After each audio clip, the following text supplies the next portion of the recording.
Hey everybody, it's Roxanne again with Normal Life with Epilepsy, podcast number 2. The ending of the last one, I had just gotten out of school to do ultrasound. Well, believe it or not, there wasn't any job positions that were open, and thank goodness though, I was offered a job with the last place that I was graded at, the hospital, and they offered me a job because they were going to have to start taking call and during the weekends.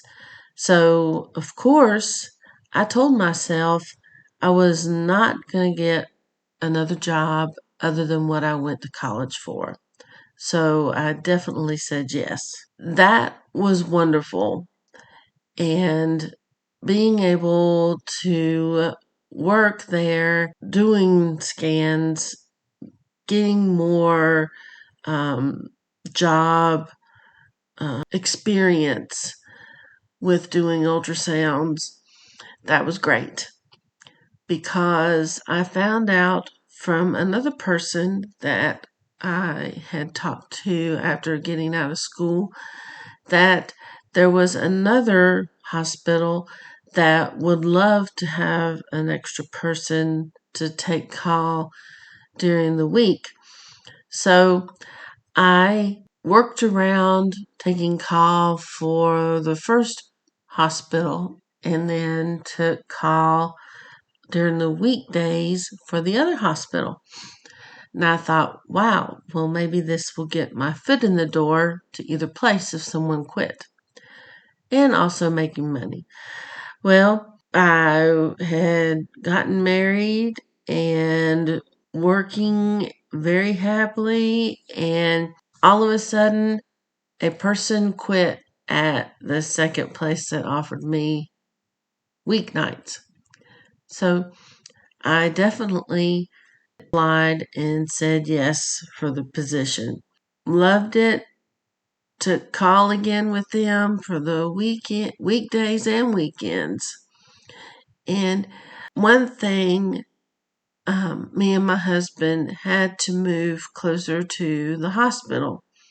So getting out of town, 30 minutes away from family and being on our own was wonderful, I thought. So I had to move closer due to call.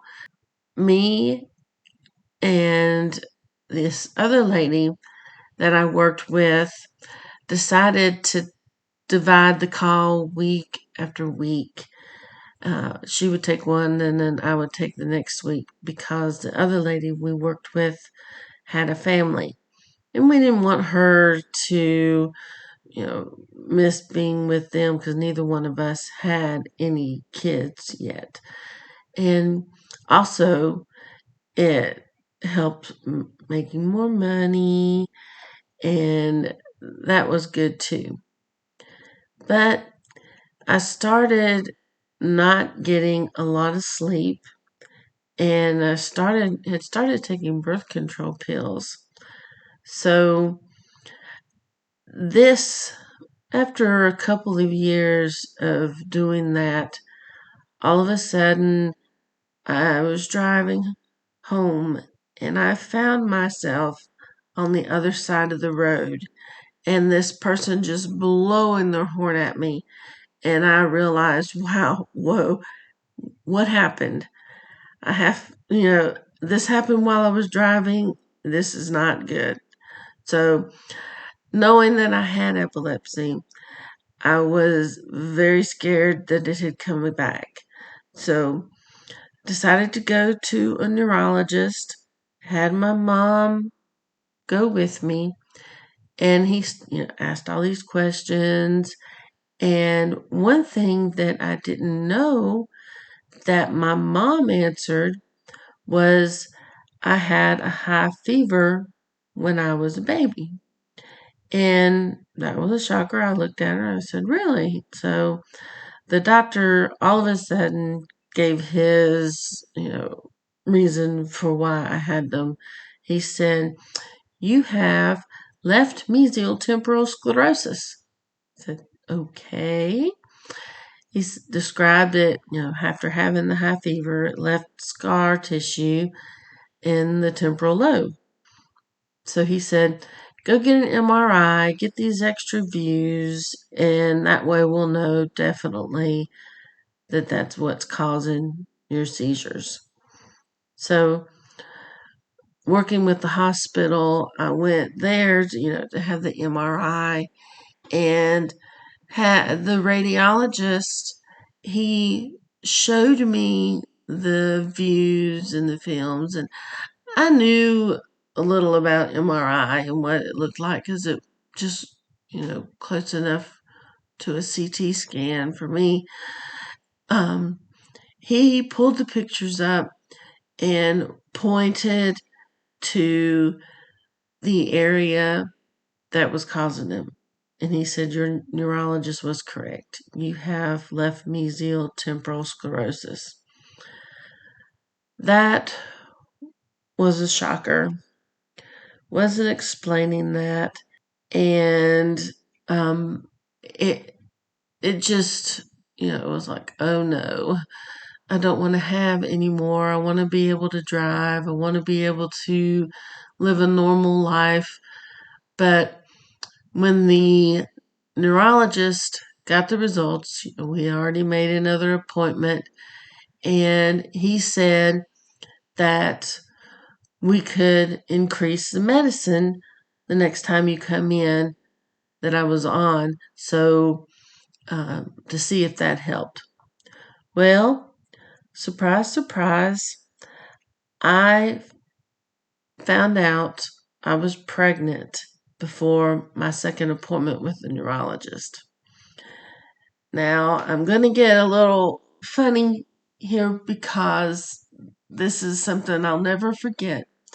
My husband never comes home before me, is never there.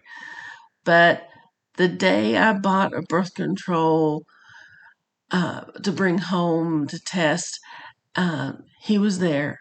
I was like, oh my gosh, I'm going to have to hide this test and go to the bathroom real quick. So, shocking to him, after I walked out of the bathroom, I held up the pregnancy test and said, I think this thing's wrong.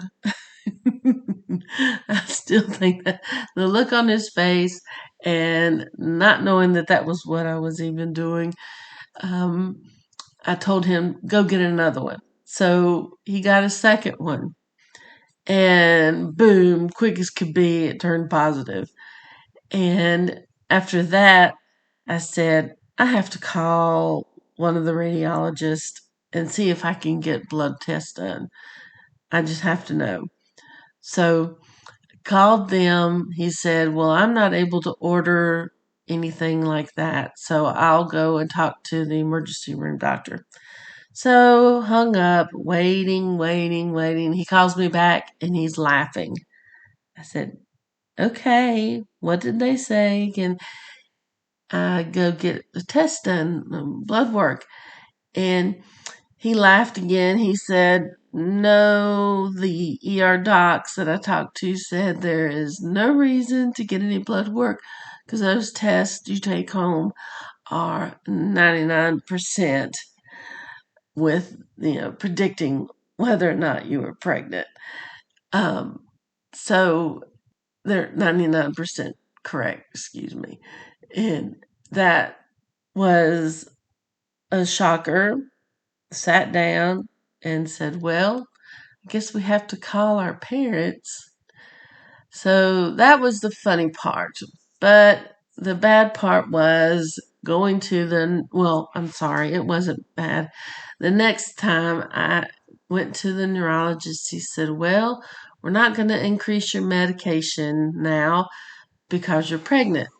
But you are on a good medication, Tegretol, which only birth defect it can cause is increasing spina bifida by 1%, and which makes it only 2% chance that I could deliver a baby with spina bifida, which is where the spine it doesn't close. The spine doesn't close all the way, and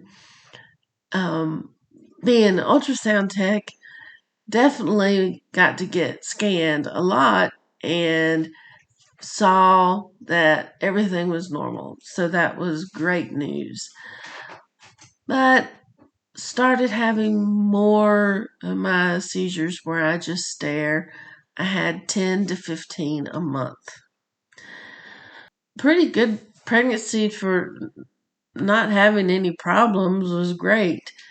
Just waiting to deliver and uh, having a little one at home now is the thing that would change my life, and we will talk about that next.